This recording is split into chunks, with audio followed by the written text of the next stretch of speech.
आज सोहर सुनिए आप लोग। अच्छा लगे तो लाइक कमेंट शेयर कीजिएगा। कोई मांगे कढ़ियो ना देवे, हमारे मन हलुए के।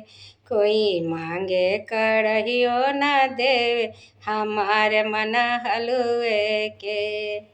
कहता सुनत ससु देली कढ़िया, कहता सुनत ससु देली कढ़िया। अब गोती ने अटवो न देस, हमारे मन हलुए के।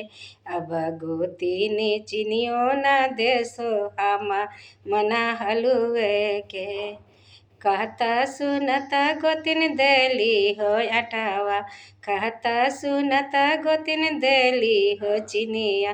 अब ननदो ही घियो न देसो, हमार मन हलुए के। कहता सुनता ननद देली हो घियुआ, कहता सुनता ननद देली हो घियुआ। अब देवरू बनाइयो ना देसो, हमारे मन हलुए के।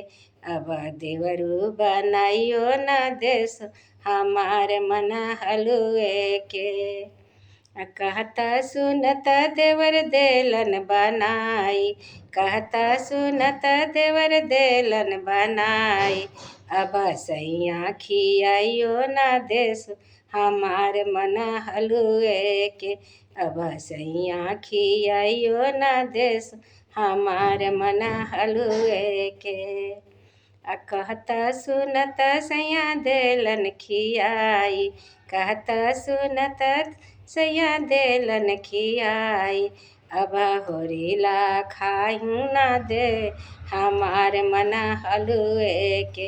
अब होरिला खाही ना दे, हमारे मन हलुए के। कोई मांगे कढ़ियो ना देवे, हमारे मन हलुए के। कोई मांगे कढ़ियो ना देवे, हमारे मन हलुए के।